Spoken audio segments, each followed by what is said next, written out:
Φύγε. Αγαπητοί τηλεθεατές, επιστρέψαμε εδώ για να δώσουμε το βραβείο για την καλύτερη lifestyle εκπομπή. Το βραβείο λοιπόν για την καλύτερη lifestyle εκπομπή το παίρνει η κυρία... Ευχαριστώ. Νάντια Μπουλέ!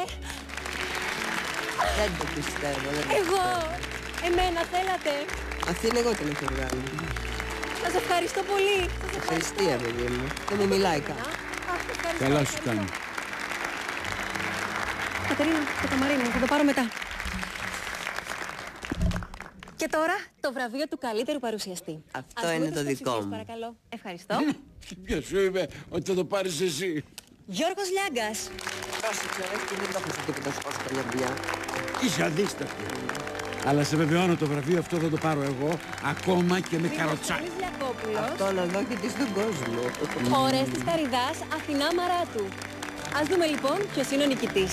Ο νικητής, πάω να πάρω το βραβείο μου. Γιώργος Λιάγκας. Πας βρε λάμια.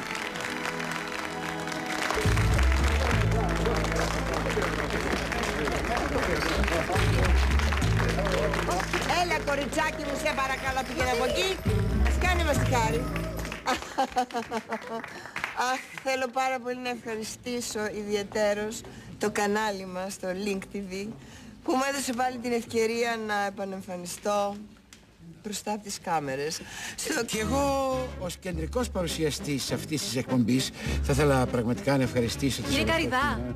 Μην διακόπτε δεσποινής μου, τώρα απευθύνομαι στο κοινό μου. Ναι, κύριε Καρυδά, δεν κερδίσατε εσείς το βραβείο. Τι πράγμα? Μα εγώ το κέρδισα το βραβείο.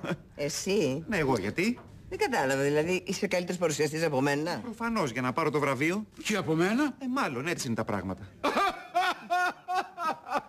Τι πετάγεσαι μόνο και εσύ τσουτού του κόκορα. Κυρία Μαράτου.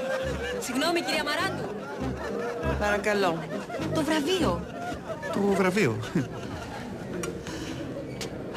Άντε πάρ' να δούμε τι θα καταλάβεις κι εσύ.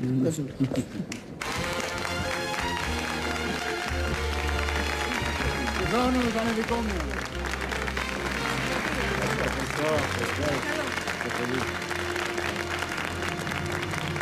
Εσύ φταίς που δεν το πήραμε. Εσύ φταίς που το πήραμε. Θέλω να ευχαριστήσω όλους εσάς για το βραβείο αυτό. Ας είπα. Και επειδή ο Ορέστης και η Αθηνά, από ό,τι κατάλαβα, στεναχωρήθηκαν, τους εύχομαι του χρόνου να πάρετε, συνάδελφοι, το βραβείο αυτό 50-50.